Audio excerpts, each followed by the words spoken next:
تست. صلوا على محمد وآل محمد.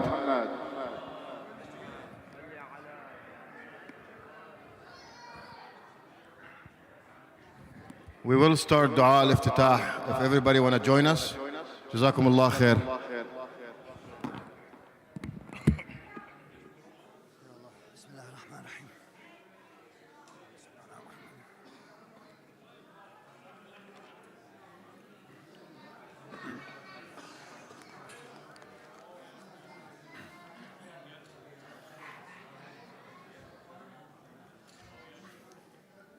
بسم الله الرحمن الرحيم. اللهم صل على محمد وآل محمد.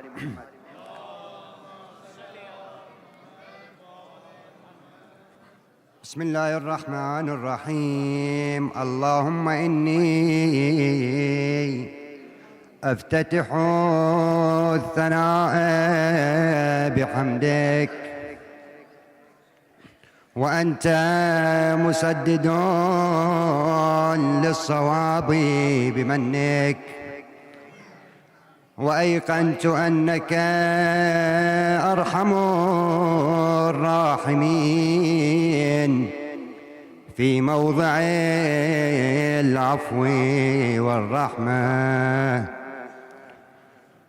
وأشد المعاقبين في موضع النكال والنقمة، وأعظم المتجبرين في موضع الكبرياء والعظمة.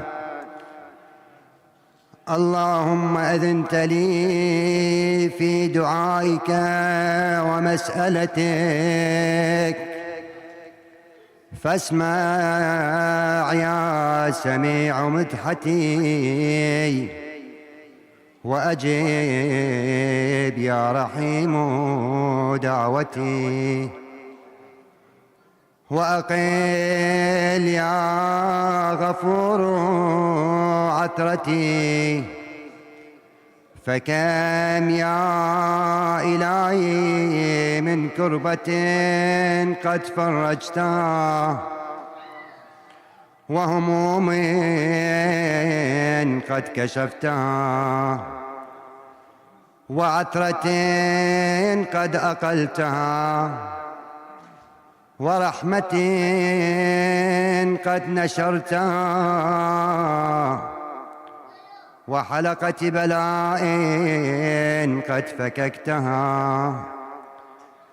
الحمد لله الذي لم يتخذ صاحبة ولا ولدا، ولم يكن له شريك في الملك، ولم يكن له ولي من الذل، وكبره تكبيرا. الله أكبر، الله أكبر، الله أكبر. الحمد لله بجميع محامده كلها، على جميع نعمه كلها. الحمد لله الذي لا مضاد له في ملكه، ولا منازع له في أمره. الحمد لله الذي لا شريك له في خلقه، ولا شبيه له في عظمته. الحمد لله الفاشي في الخلق أمره وحمده، الظاهر بالكرم مجده، الباسط بالجود يده، الذي لا تنقص خزائنه ولا تزيده كثرة العطاء إلا جودا وكرما، إنه هو العزيز الوهاب. اللهم إني أسألك قليلا من كثير مع حاجتي إليه عظيما، وغناك عنه قديم، وهو عندي كثير، وهو عليك سهل يسير. اللهم إن عفوك عن ذنبي وتجاوزك عن خطيئتي وصفحك عن ظلمي وسترك على قبيح عملي وحلمك عن كثير جرمي، عندما كان من خطئي وعمدي أطمعني في أن أسألك ما لا أستوجبه منك، الذي رزقتني من رحمتك وأريتني من قدرتك وعرفتني من إجابتك، فصرت أدعوك آمنا وأسألك مستأنسا، لا خائفا ولا وجلا، مدلا عليك فيما قصدت فيه إليك. فإن أبطأ عني عتبت بجهلي عليك، ولعل الذي أبطأ عني هو خير لي لعلمك بعاقبة الأمور. فلم أر مولا كريما أصبر على عبد لئيم منك علي. يا رب إنك تدعوني فأولي عنك، وتتحبب إلي فأتبغض إليك، وتتودد إلي فلا أقبل منك. كأن لي التطول عليك فلم يمنعك ذلك من الرحمة لي والإحسان إلي والتفضل علي بجودك وكرمك. فارحم عبدك الجاهل وجد عليه بفضل إحسانك، إنك جواد كريم. الحمد لله مالك الملك مجري الفلك مسخر الرياح فالق الإصباح ديان الدين رب العالمين. الحمد لله على حلمه بعد علمه، والحمد لله على عفوه بعد قدرته، والحمد لله على طول أناته في غضبه، وهو قادر على ما يريد.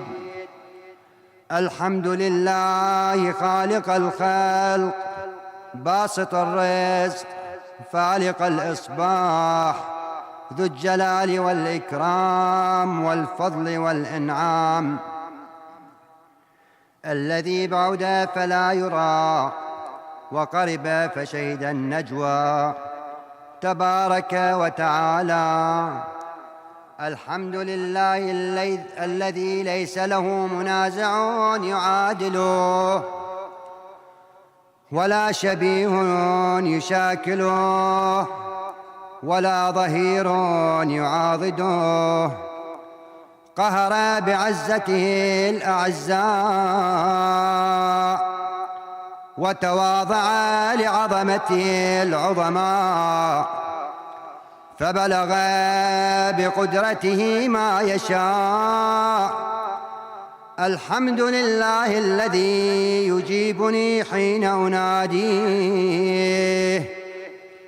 ويستر علي كل عورة وأنا أعصيه، ويعظم النعمة علي فلا أجازيه.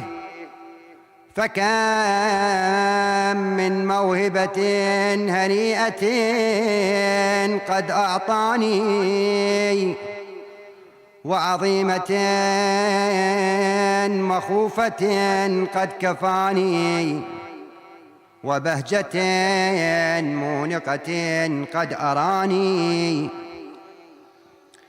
فأثني عليه حامداً وأذكره مسبحاً. الحمد لله الذي لا يهتك حجابه ولا يغلق بابه ولا يرد سائله ولا يخيب آمله.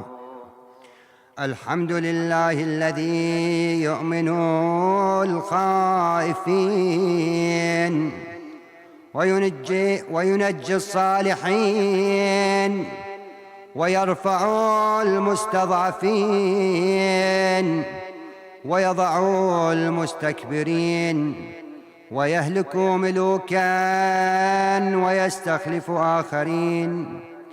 الحمد لله قاصم الجبارين مبير الظالمين مدرك الهاربين نكال الظالمين صريخ المستصرخين موضع حاجات الطالبين معتمد المؤمنين.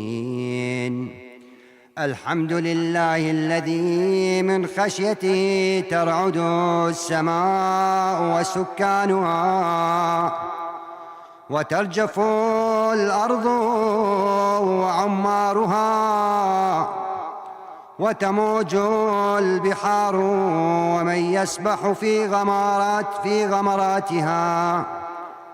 الحمد لله الذي هدانا لهذا وما كنا لنهتدي لولا أن هدانا الله. الحمد لله الذي يخلق ولم يخلق ويرزق ولا يرزق ويطعم ولا يطعم ويميت الأحياء ويحيي الموتى وهو حي لا يموت بيده الخير وهو على كل شيء قدير.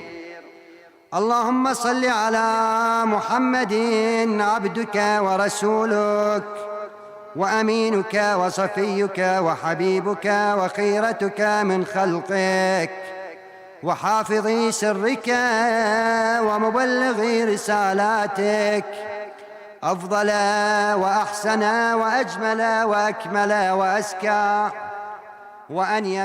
وأنمى وأطيب وأطهر وأسنى وأكثر ما صليت وباركت وترحمت وتحننت وسلمت على أحد من عبادك وأنبيائك ورسلك وصفوتك وأهل الكرامة عليك من خلقك.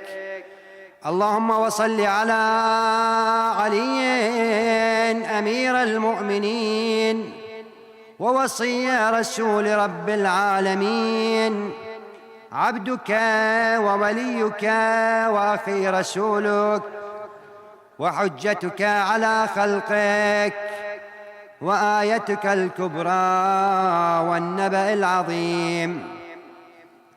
وصل على الصديقة الطاهرة فاطمة سيدتي نساء العالمين، وصل على سبطي الرحمة وإمامي الهدى الحسن والحسين سيدي شباب أهل الجنة، وصل على أئمة المسلمين علي بن الحسين ومحمد بن علي وجعفر بن محمد وموسى بن جعفر وعلي بن موسى ومحمد بن علي وعلي بن محمد والحسن بن علي والخلف الهادي المهدي، حجتك على عبادك وأمنائك في بلادك، صلاة كثيرة دائمة. اللهم وصل على ولي أمرك القائم المؤمل والعدل المنتظر، وحفه بملائكتك المقربين، وأيده بروح القدس يا رب العالمين.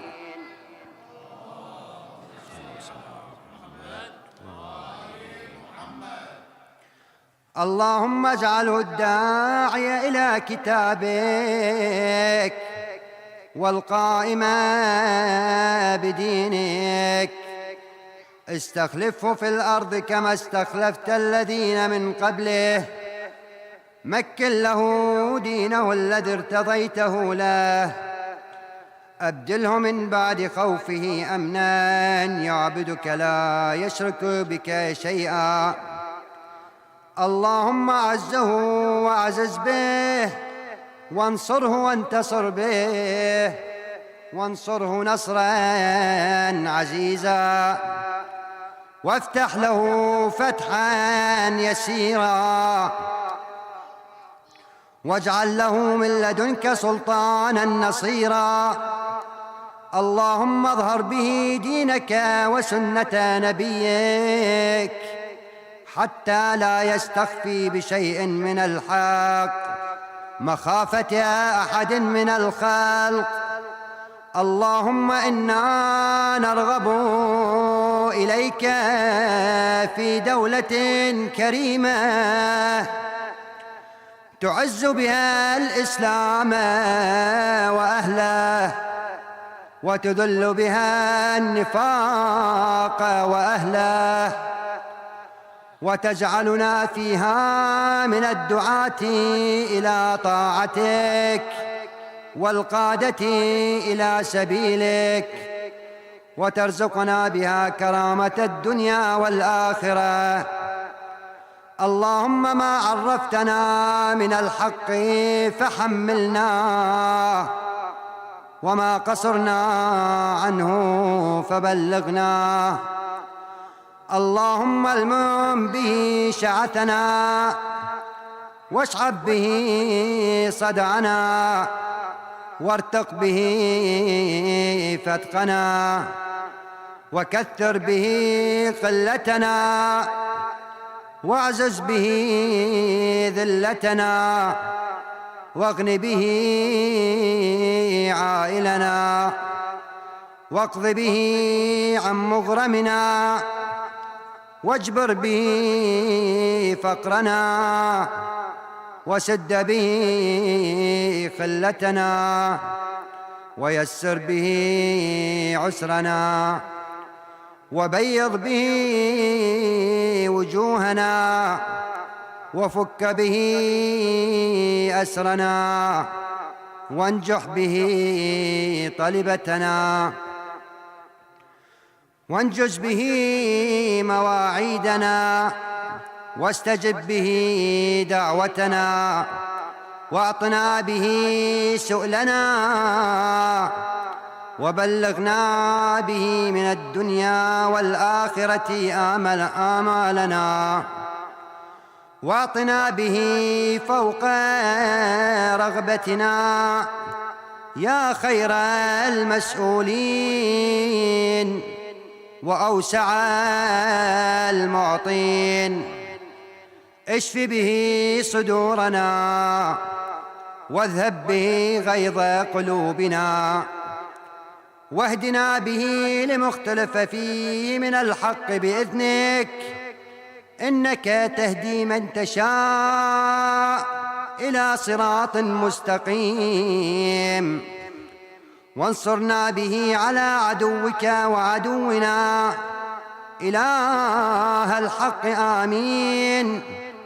اللهم إنا نشكو إليك فقد نبينا صلواتك عليه وآله، وغيبة ولينا، وكثرة عدونا، وقلة عددنا، وشدة الفتن بنا، وتظاهر الزمان علينا. فصل على محمد وآله، وعنا على ذلك بفتح منك تعجله، وبضر تكشفه، ونصر تعزه، وسلطان حق تظهره، ورحمة منك تجللناها، وعافية منك تلبسناها، برحمتك يا أرحم الراحمين. اللهم صل على محمد. اللهم برحمتك في الصالحين فأدخلنا، وفي عليين فارفعنا، وبكأس من معين من عين سلسبيل فأسقنا، ومن الحور العين برحمتك فزوجنا، ومن الولدان المخلدين كأنهم لؤلؤ مكنون فأدحمنا، ومن ثمار الجنة ولحوم الطير فأطعمنا، ومن ثياب السندس والحرير والاستبرق فألبسنا، وليلة القدر، وحج بيتك الحرام، وقتلا في سبيلك فوفق لنا، وصالح الدعاء والمسألة فاستجب لنا. وإذا جمعت الأولين والآخرين يوم القيامة فارحمنا، وبراءة من النار فاكتب لنا، وفي جهنم فلا تغلنا، وفي عذابك وهوانك فلا تبتلنا، ومن الزقوم والضريع فلا تطعمنا، ومع الشياطين فلا تجعلنا، وفي النار على وجوهنا فلا تكببنا، ومن ثياب النار وسرابيل القطران فلا تلبسنا، ومن كل سوء يا لا إله إلا أنت، بحق لا إله إلا أنت فنجنا. وصلى الله على سيدنا ونبينا محمد وعلى آله الطيبين الطاهرين. اللهم صل على محمد وآل محمد. إلى شرف النبي وآله، وللأئمة الأطهار جميعا، وللأولياء والصالحين والصديقين، ومن مات على الهدى. بلغ اللهم جميع ثواب الفاتحة مسبوقة بالصلاة على محمد وآل محمد. اللهم صل على محمد وآل محمد. أحسن الله عليكم ورحمة الله عليكم.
podium?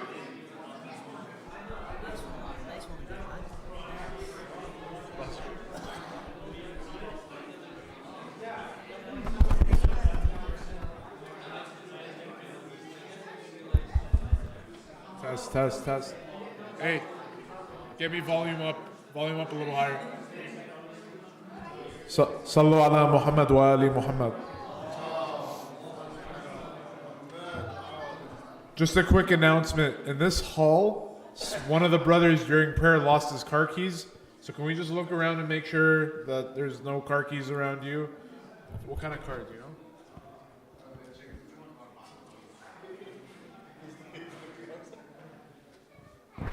Ali Shaheen, stop checking the Sada'a box. It's not in there. Anyone see a car key? Going once, going twice. Sold. Huh? It's in my pocket? If it is in my pocket, you're a dead man. Oh, it's not in my pocket. All right, cool, yeah. Fun times. I'm not doing the announcements. Who's emceeing today? You know what?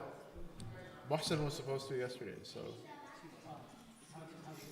And plus, when are we starting? You found it? Honda Civic car key. Vroom, vroom, beep, beep. No. Going once, going twice. Sold. By praying. Mohsen. Floor is yours, bro. Oh, what is this? Why am I so zoomed in?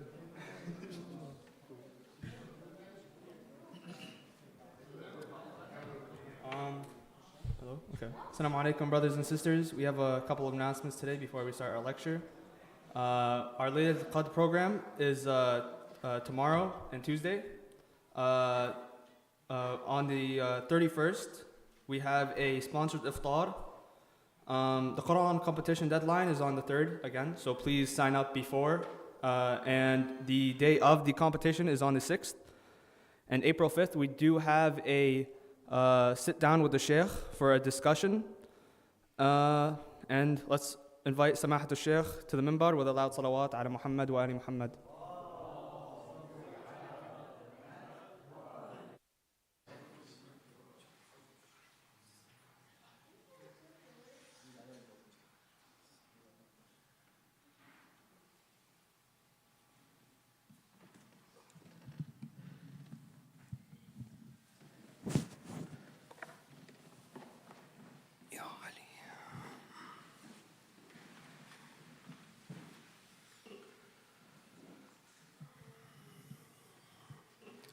إلى أرواح أمواتنا أموات الحاضرين من مات على الإسلام ومات على ولاية أمير المؤمنين عليه السلام.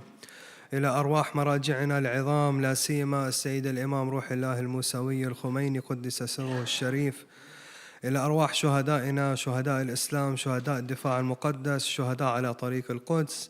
رحم الله من قرأ السورة المباركة الفاتحة مسبوقة بالصلاة على محمد وآل محمد.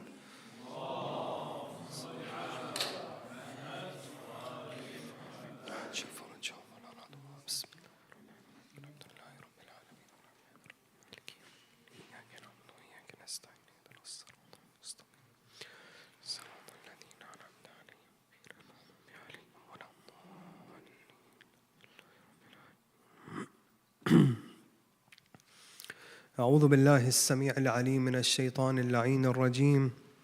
بسم الله الرحمن الرحيم وأفضل الصلاة وأتم التسليم على المبعوث رحمة للعالمين حبيب قلوبنا وطبيب نفوسنا سيدنا ومولانا أبا القاسم محمد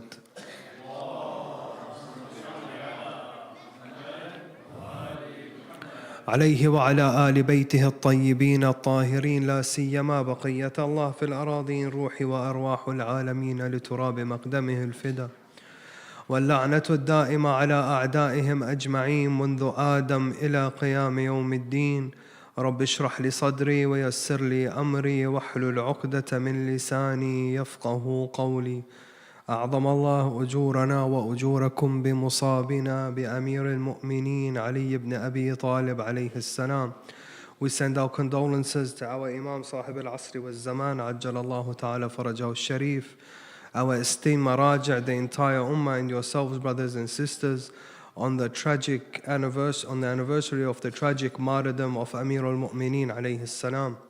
قال تعالى في محكم التنزيل بعد أعوذ بالله من الشيطان الرجيم الذين قال لهم الناس إن الناس قد جمعوا لكم فاخشوهم فزادهم إيمانا وقالوا حسبنا الله ونعم الوكيل. صدق الله العلي العظيم. صلوا على محمد وآل محمد.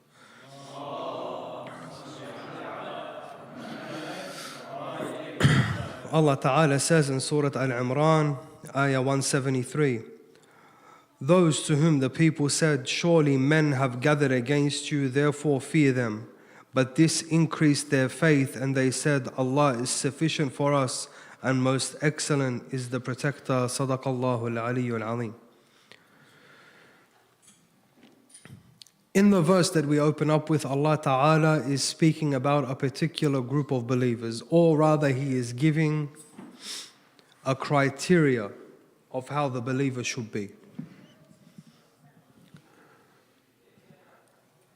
Allah Subhanahu wa Ta'ala describes a scenario, and this is a scenario that took place at the time of the Holy Messenger Sallallahu Alaihi Wasallam, in several stages of the Messenger's life. The most prominent one of them, or one that comes to mind immediately, is in the Battle of Khandaq.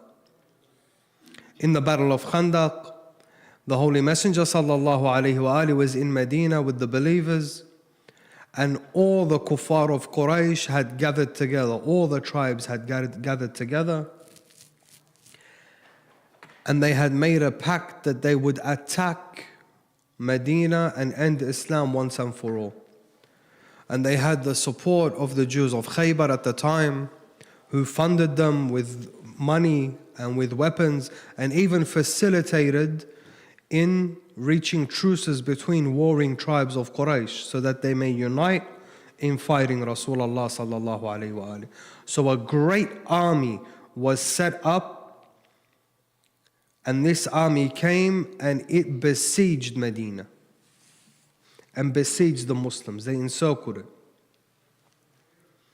This is one of the examples where the people of Medina were receiving messages from their relatives from Mecca that flee Medina and return to the religion of your forefathers, because the people have all gathered against you and you do not stand a chance in fighting them today. You are a minority, you are a weak minority, and they are great in power, and they are advanced in weaponry, and they are adamant in snuffing you out. There were those amongst the Muslims, very few amongst them, who allowed this fear to seep into their hearts. Allah Ta'ala here is praising the group of believers and giving a criteria for a true believer, saying a true believer, when he hears this news, when he receives news that the people have gathered against him,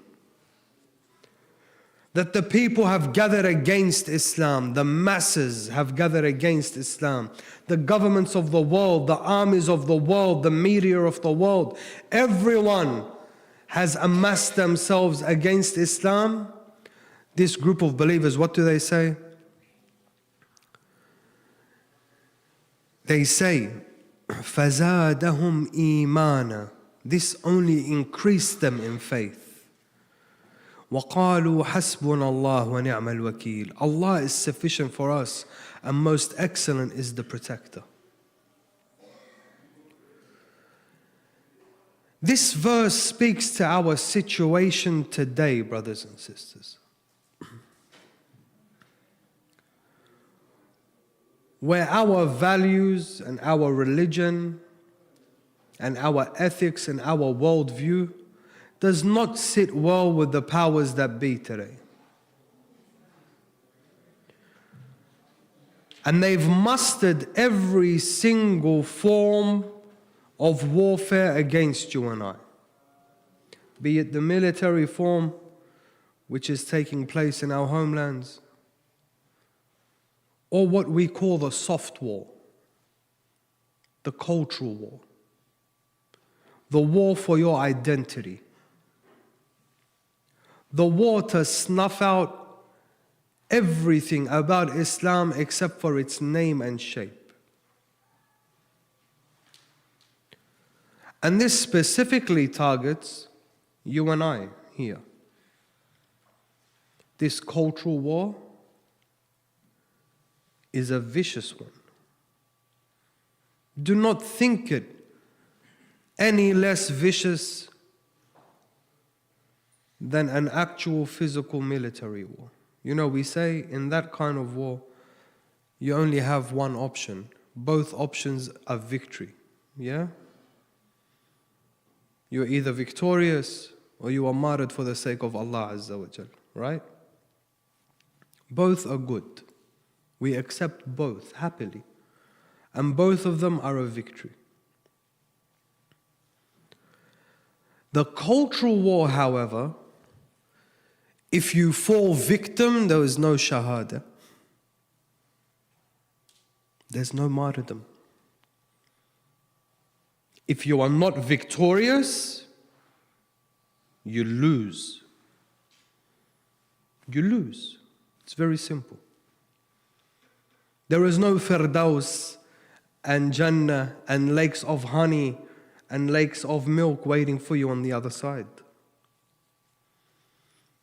There is confusion, وَالْعِيَاذُ بِاللَّهِ, there is kufr, and there is a loss of identity. So it is much harder and much more difficult than the military war. You have been entrusted with this. And it is only when I come to this realization and only when I accept that I have been entrusted to be a soldier of Allah Ta'ala in this cultural war and develop this mind frame and attitude, will I begin to prepare myself for success.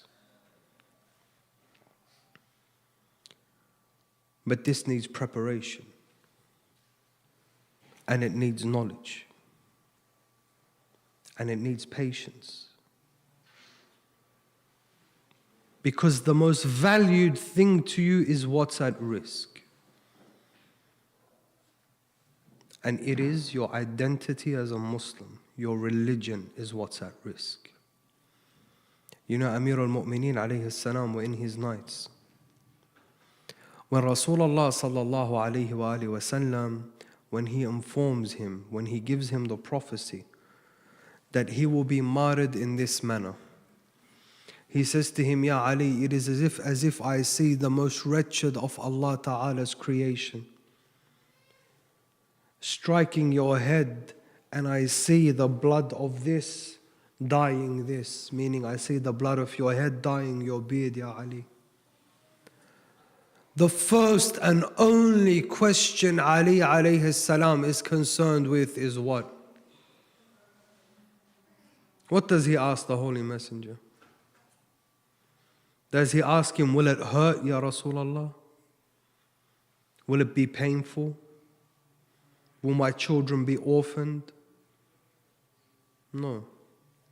The only question Amir al-Mu'mineen alayhi salam is concerned with, when he is informed that this is how he will be martyred, he says to the Holy Messenger, he asks him, Afi salamatan min dini? Is my religion safe? Afi salamatun fi dini? Is my religion safe? Will this happen whilst I have preserved my religion, Ya Rasulullah? When this occurs, would I still be holding on to your religion, Ya Muhammad? Or would I have compromised my religion? This is all Ali alayhi salam is concerned with. This is why when that sword fell on the head of Amir al-Mu'mineen salamullahi alayh, all he thought about was as-salama fid-deen. My religion is still safe. I maintain my religion. So Ali alayhi salam there at that point declares victory. Fuztu wa rabbil Kaaba. Because Ali alayhi salam knows victory is only in Islam. Everything else is a loss, brothers and sisters. Wal asr. Innal insana lafi khusr. Allah Ta'ala swears by time in Surah Al-Asr. And then He makes a statement that man is definitely at loss. إِلَّا الَّذِينَ, the exception. آمَنُوا وَعَمِلُوا الصَّالِحَاتِ. Except for those that believed and did righteous deeds. This is the only way that you are successful. Everything else is a loss. Believe me. Wealth, health, offspring, success, education, all of this, if it is not in the service of your religion, is a loss. It's something temporary. It is what our Holy Messenger sallallahu alayhi wa alihi wasallam and all the prophets before him and the Imams alayhim salam from his offspring have been sent to warn us about. Your stay here is temporary. None of you are going to remain. Do not over-invest. Invest. Look after your dunya to an extent. But do not compromise your religion. Never look after your dunya at the expense of your religion.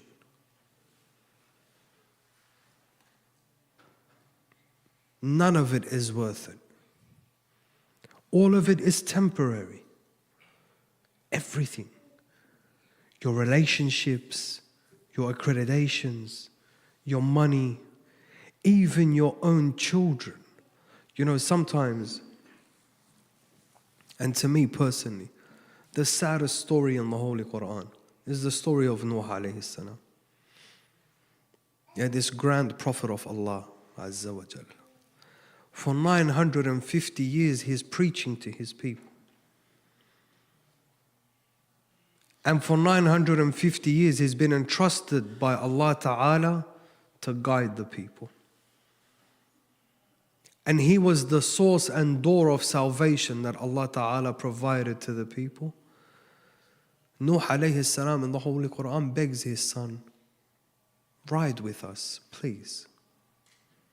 Imagine the one entrusted in salvaging all of mankind at that time is unable to rescue his son. Allah Ta'ala does not put this story in there just to tell us a tale. It is as if Allah Azza wa Jal is addressing the fathers and the mothers of our era, saying to them, do what is required of you, but do not lose your religion because of your children. Even the prophets of Allah Ta'ala could not save their children if they did not wish to be saved. Azza wa Jal alludes to this in the Holy Quran when He describes the Day of Judgment. So it can hit home, so you can understand that nobody, not even your offspring, not even your parents, not even your spouse, is worth to compromise one salat for, one salat. When Allah Ta'ala describes the Day of Judgment, it's a horrific description. Probably the most horrifying verse in the Holy Quran. It's terrifying. يَوْمَ يَفِرُّ الْمَرْءُ مِنْ أَخِيهِ وَأُمِّهِ وَأَبِيهِ وَصَاحِبَتِهِ وَبَنِيهِ. Everyone runs away from you on the Day of Judgment. This is the promise of Allah Azza wa Jalla. This is not me. Everybody runs away. The slogan of the day is Nafsi, Nafsi, our narrations say. Everyone's looking out for themselves. They are seeing the horrors of Jahannam. We all know what we are lacking. We're afraid on that day. Our narrations say that a child will come to his mother and say, "Mother, I have no deeds. Give me just one deed." His mother will say, "No, I can't. I'm sorry. I need to save myself today." Yeah, some of you are sitting here and you're thinking, "I'll give my brother my hasanat. Of course I will. I'll give my son." You're saying this now. But this is contradictory to the promise of Allah Ta'ala. Allah is telling you the horrors of that day are so great that you will relinquish all relations. Brotherhood, motherhood, everything. No one means anything to you.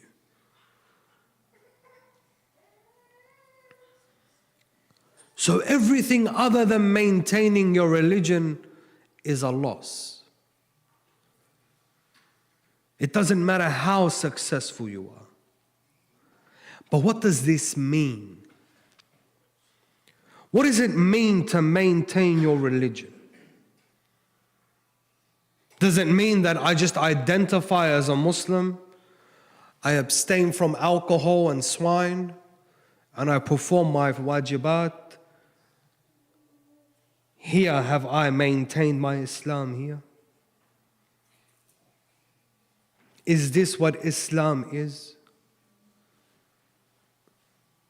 Did Allah Azza wa Jal send us 124,000 prophets and have Al-Hussein alayhi salam killed in Karbala just so you do not drink alcohol and not eat swine and uphold your salat? These things are the minimum requirement. These are the basics. There may be even non-Muslims who do this, right? Your Jewish brothers and sisters do not eat swine. Many people of different faiths and denominations do not drink alcohol, and maybe even worship Allah Ta'ala on a daily basis. Is this what's required for you? Islam says.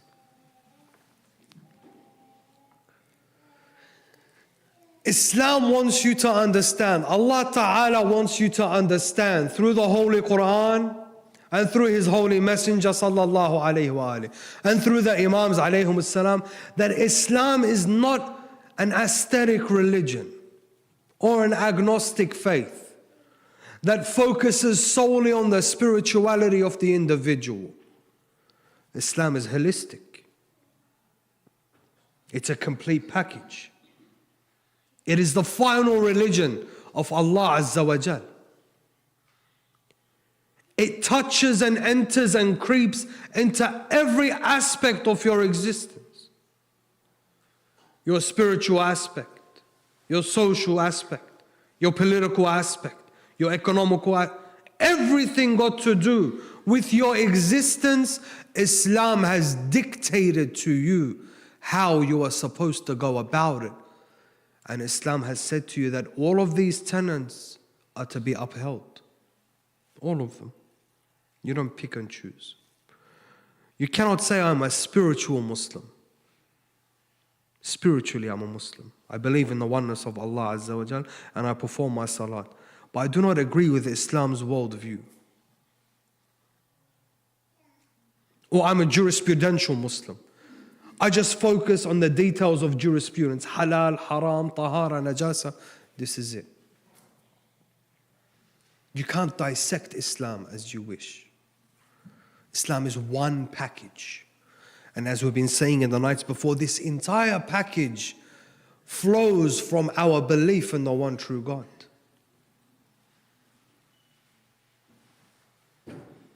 So it is required from me, or of me, to uphold the values of Islam. I say this often, and I say this again. And it's good to understand this. It's good to have this in the back of your mind constantly. Brothers, sisters, I'm not here to incite, or maybe I am. Maybe I am here to incite, right? Because we've had enough of the Uncle Tom Islam. For too long now. For too long now, the pulpit of Rasulullah sallallahu alayhi wa alayhi has become a mockery. The verse we open up with, Allah Ta'ala is saying that the believer needs to be brave. I don't want weak believers. In a narration, the Holy Messenger sallallahu alayhi wa alayhi says, إِنَّ اللَّهَ لَيَبْغَضَ الْمُؤْمِنَ الضَّعِيفِ, that Allah Ta'ala despises the weak believer. This is a narration which is shared sunnatan wa shia. Sunnis and Shias, we have this narration. La dina lah. He has no religion. The companions, they ask him, Ya Rasulullah, how is it that someone is a Muslim, wala dina lah, and he has no religion? This weak Muslim that you are talking about, that Allah despises, who is he? He says he does not enjoin good, nor does he forbid evil. Khalas. He sticks to himself. My salat is okay. I'm abstaining from haram. I see evil in front of me. I remain silent. I don't want to get into any conflict with anyone. I don't want to have an uneasy relationship with anyone. I don't want to feel uncomfortable. I don't want people to look at me and say, oh, here come the haram police. Look at this terminology that shaitan has thrown into our societies. Yeah? How many of you here have heard this term, the haram police? Hands up. Yeah? What a disgusting term. Truly a disgusting term. It's a derogative term used to describe the believer who is trying to hold on to the basic tenets of his faith. Haram police. We've stigmatized this person. If he makes a suggestion, a recommendation, your sister comes and says to you, sister, you need to improve your hijab. Haram police. Leave me alone. Don't judge me. Leave me alone. The capitalist West has convinced you that you are an individual identity and no one else has anything to do with you. Completely ignoring the logical fact that we are social beings. We are social beings. Look at us. We congregate together. We live in societies together. Do you all live in cabins in the woods by yourselves? Who here lives in a cave alone? An igloo? Somewhere in the ice? No one does this. We live in societies together. Your behavior, your actions affect me. What you do affect me. What you put out into society affects society. Even the upbringing of your own children is not solely your business. Don't tell me how to raise my child. I will tell you how to raise your children. If your child is a fool, if your child is a delinquent, I'm going to tell you to pull him up. Why? Because this foolish child of yours that you have left, live and let live. You throw him out into society tomorrow. Who interacts with him? Who interacts with him? Who's got to deal with his nonsense? Who's got to deal with his ill mannerism, his lack of respect, his immorality, his immodesty? You? You're at work. My children who are at school with him, they need to deal with him. I need to deal with him tomorrow. When he comes and he puts his eye on my daughter, and now he wants to marry my daughter, your child is now my problem. He's my problem now.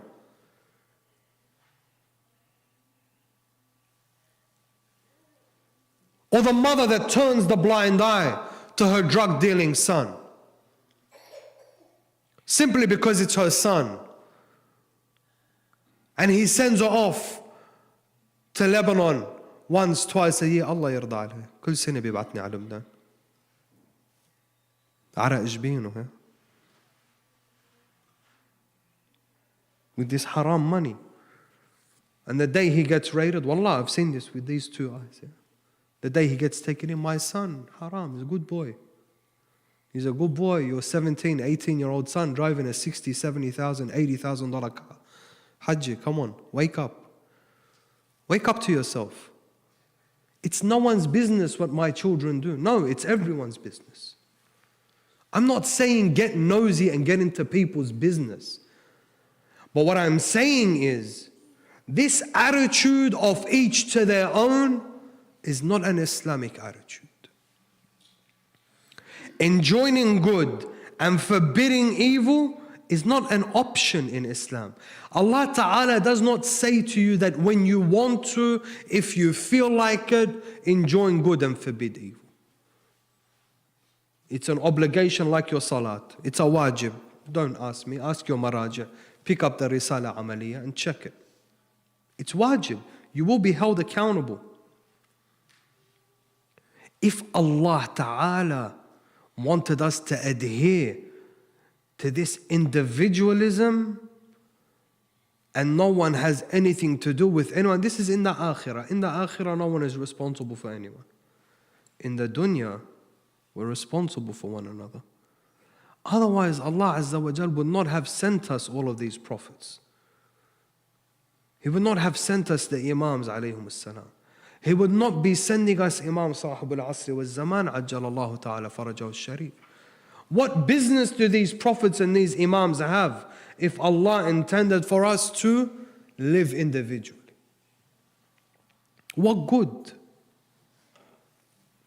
Allah Azza wa Jalla said, no need, khalas, everyone just do their own thing. Do their own thing. But we've seen where this has led us.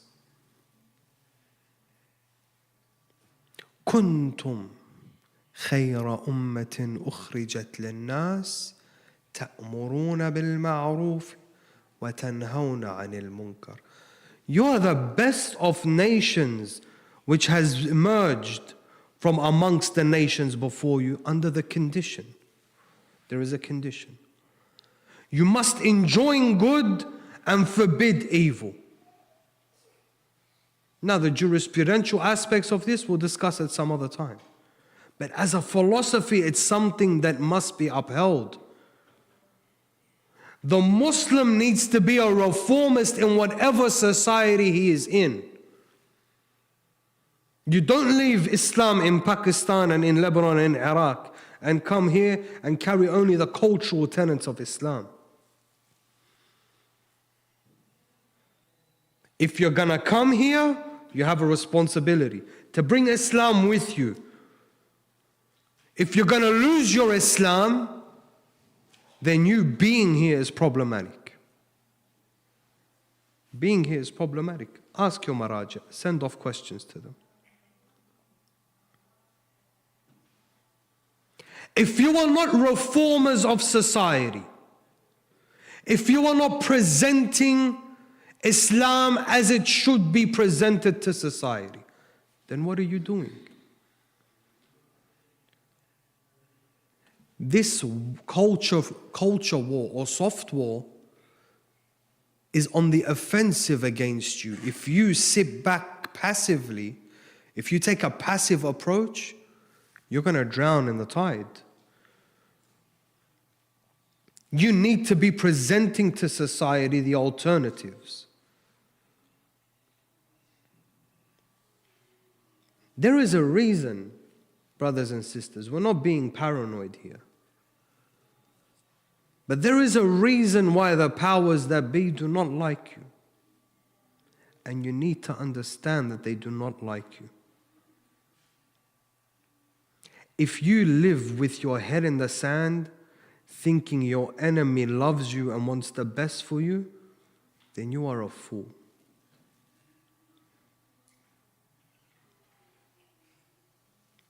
The reason why the enemy does not like you is not because you have gone and transgressed against him. He doesn't like you because he knows that if you were to uphold your religion, if you were to establish your faith, if you were to hold firm onto the tenets which were brought forth by Muhammad sallallahu alayhi wa alih, then this will bring the downfall of their economies. And I say this in every community, you need to understand why they don't like you. These capitalist systems, what are their economies built on, brothers and sisters? First and foremost, interest banking, right? Islam comes to eradicate interest banking. The sex industry. Islam is a religion of morals and modesty. Illicit drugs and intoxicants. Islam forbids illicit drugs and intoxicants. The plundering of lands and the stealing of their wealth. Islam commands you to stand your ground and resist against the occupiers. Nothing that Islam stands for sits well with their economies. And their religion is their economies. This is why you are a threat.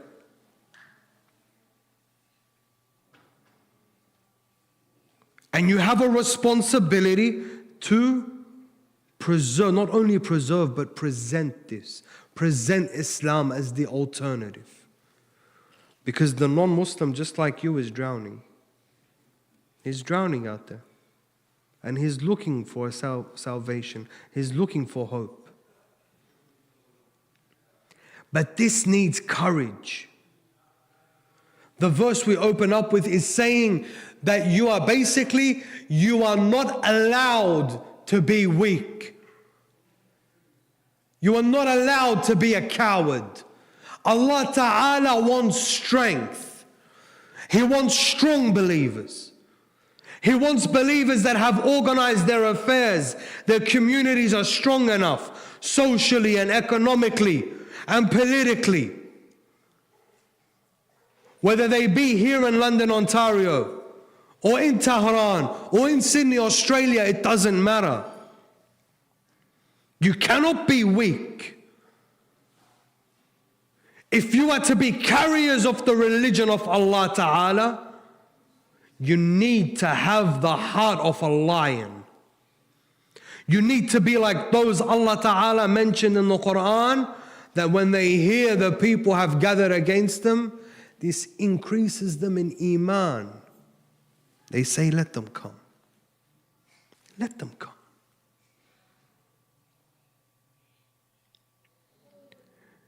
Your masajid, your marakiz, your Husayniyat, this pulpit need to be led by those who are brave, who do not fear anything for the sake of Allah.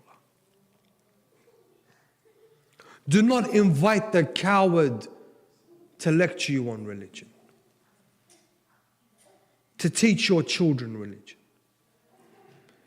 to give your children a neutered version of Islam, a watered down Islam. Your children will ask you on the Day of Judgment, why did you bring this guy to me? This guy who is in bed with the enemies of Allah Ta'ala.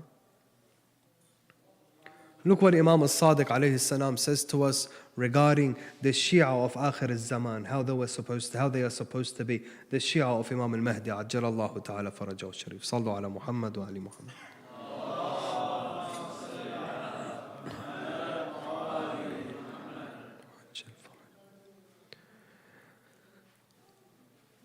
Alayhi salam, he says, Inna qalba rajulin minhum ashadda min zubar al-hadid. That the hearts, or the heart of one man from amongst them, is stronger than the rods of iron. لو مروا بجبال الحديد لتدكدت. If they were to walk on the mountains of steel, these mountains will crumble. لا يكفون سيوفهم حتى يرضى الله عز وجل.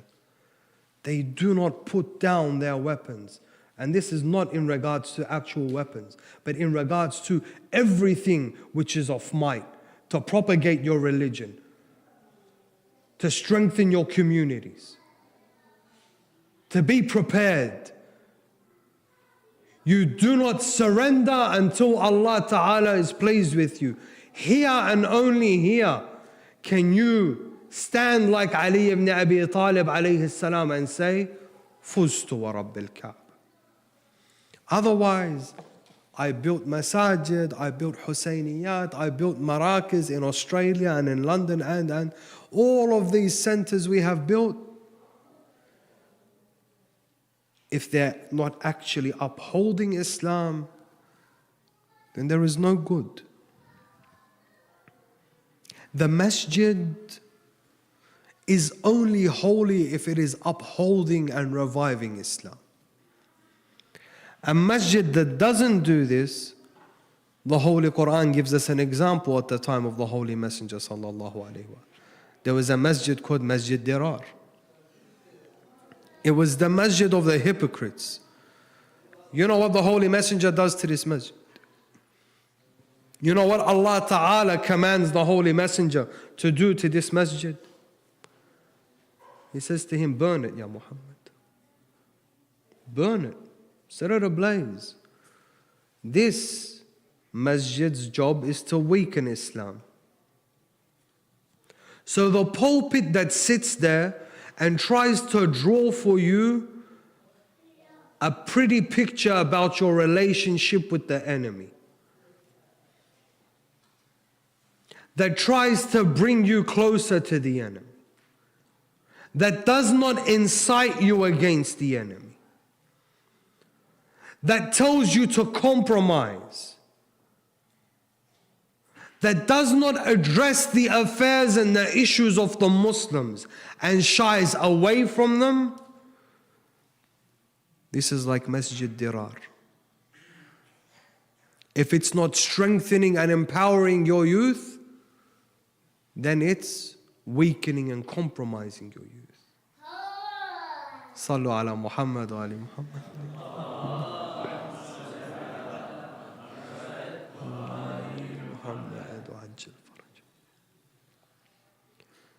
We need to be constantly in a state of mustering power. See, the verse I'm about to recite, much of the time people think that it is only in reference to military jihad. But it is a common ruling that Allah Ta'ala gives us. وَأَعِدُّ لَهُمْ مَا اسْتَطَعْتُم مِّن قُوَّةٍ. Prepare or muster for them or against them what you can of strength.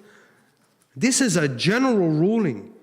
This is Allah telling you that you as a community, you need to raise to the level where you are strong, where you have lawyers that can represent and protect the community, where you have doctors that can serve this community, where you have institutions that can educate this community, independent of the institutions of Taghut.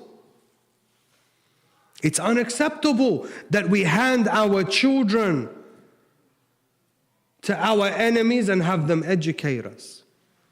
Malcolm X, he says, only a fool will allow his enemy to educate his children. Only a fool. How long are we going to complain for? Sallu ala Muhammad.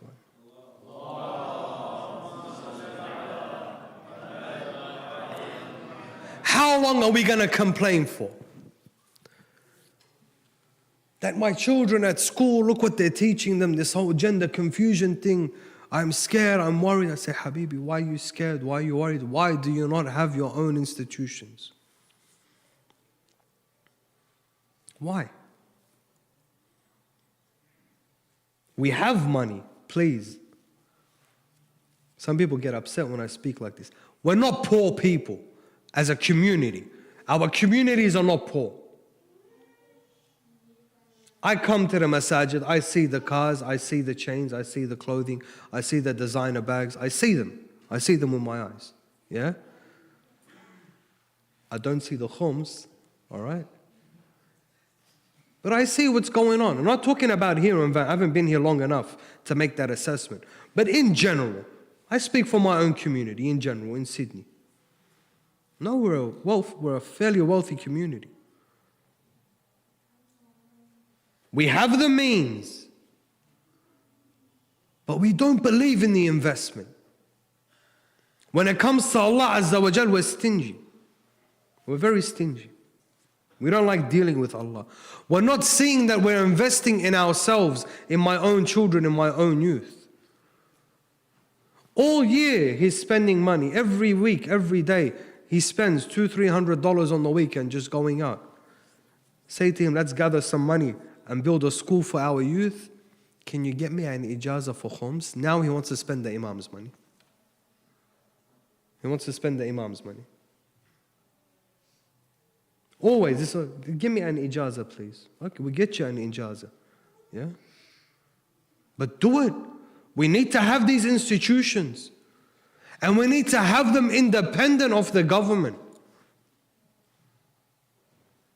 There's one Muslim school, I won't mention in which country. But a teacher from this school came and showed me the material. Said, look, Shaikh, look, this is a Muslim school. It carries the name of one of our maraja out in the West. Look at this LGB, ABC stuff. They have the material in the schools. I said, you're kidding, sister. She said, no, I'm a teacher at the school. This is in our library. When you go and you speak to the administration, they say, yeah, because we receive government funding. Why? Why do you need to receive government funding? You have the means to sustain this yourself. Sustain it yourself. Governments don't give you money for nothing, brothers and sisters.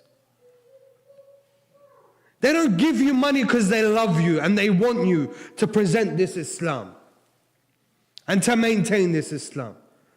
When they give you funding, it's so they can hold you by the neck here and say to you, here, teach Islam, my Islam, the Islam I want you to teach. You go left and right, I pull the funding, I shut your school down. Not just your school, your Husayniyat, your Masajid, your Marakiz, if I take this funding. A lot of the times, we have this in our communities. So many times, you hear the same problem. Oh, we're a registered charity. I say, yeah. So you can save a few dollars, you compromise yourself. Yallah khair. In the future, we learn. Our youth now, they're the children of the system. They know how the system works. This is why we need lawyers to help us with the fine print. But this lawyer must be in service to his community. He must be in service to his community. You want to be a judge, you need to be a judge in service to your community. You want to be in law enforcement in service to your community. Solely. Solely. This is the strength that we need to have. And we need to strengthen our religious identity. We need to be sending off our own youth to the houses. You cannot rely on Qom and Najaf and Beirut anymore to send you someone from there. They come from a different time and a different era and a different culture. They're not going to understand the problems of your youth. You can't then come and say, they sent us a sheikh from Lebanon, he didn't know how to deal with my son's issues, now I've lost my son, and blame the shuyukh. This is what they have to offer. This is all they have to offer. What do you want him to do? Learn your culture? Learn your lingo? No. Every community needs to be sending a group of their youth off to Hawza in order to serve this community and to preserve its religion for future generations. You need ulama that understand your culture, that understand your problems, that speak your language, that know your youth. This is what you need. Not this alim poetry and, nice stories, and the minbar becomes a storytelling place. The minbar is a place of strength. The minbar was used by the Holy Messenger sallallahu alaihi wasallam to move armies, to defeat Quraysh. This minbar brought down the Shah. This minbar liberated our lands. This minbar is supposed to be a thorn in the eye of the oppressor and a source of strength to the ummah. Do not cut its legs from underneath it. Strengthen it. Strengthen it so it can empower you. Imam al-Zaman, Ajjalallahu ta'ala farajahu al-Sharif.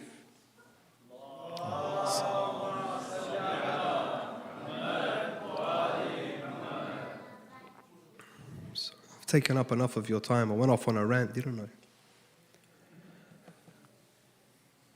A lot of the times we're asked, and this is the topic for tomorrow night, inshallah. Why hasn't the Imam come? We're 1.5 billion Muslims, 500 million Shia. Why hasn't the Imam come? You see, brothers and sisters, the Imam will not come until we are strong enough and established enough to carry his mission. If I am not strong enough to reform London, Ontario, what makes me think I'm strong enough to carry the Imam's mission, which involves not only reforming the earth, but reforming the heavens?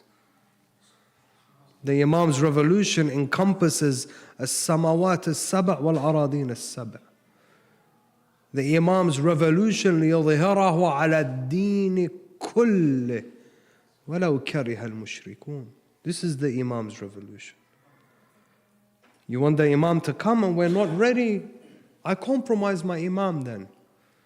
If I'm too weak, if I'm too afraid, if I'm too comfortable, if I'm too worried about losing certain aesthetics in life, certain privileges, I compromise my Imam alayhi salam. You know Hussein alayhi salam, I give you this example.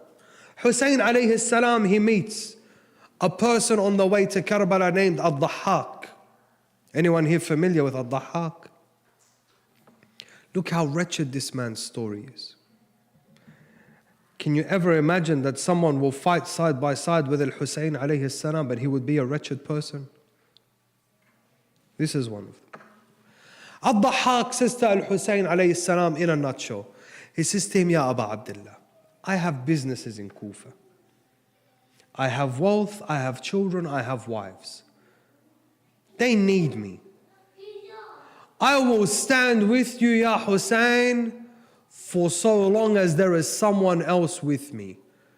Once you are alone, I will leave. Once you're alone, I will leave. Hussein alayhi salam says, okay, tfaddal.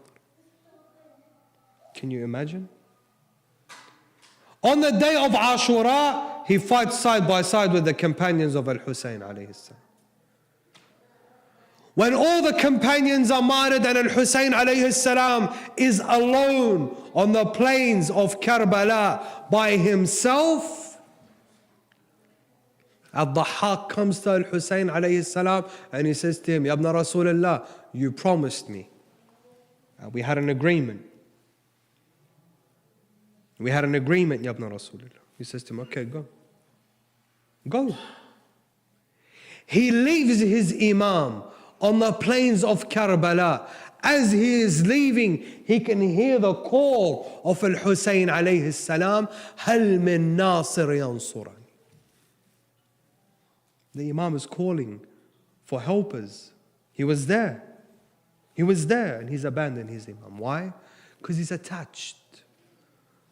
He could not let go of the dunya. Before you and I, brothers and sisters, There were those before us who prayed for their imams hastily, who sent letters to the imam. Before Al-Hussein ibn Ali alayhi salam, there are those who came knocking on the door of Ali alayhi salam. Ya Ali, please come and save us from the wretchedness and the evil of the first three before you. Save us from this corruption. But because their hearts were not prepared and their hearts were not detached from this dunya, after begging Ali, what would they say to Ali? When Ali alayhi salam will tell them to fight in the winter, they would say, what? It's too cold. Leave it for the summer.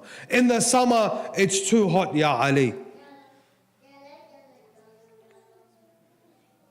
They abandoned their imam to the extent that hatred for the imam began to rise within his ranks. Ibn Muljam, la'natullahi alayhi. Ibn Muljam was a soldier of the imam alayhi salam.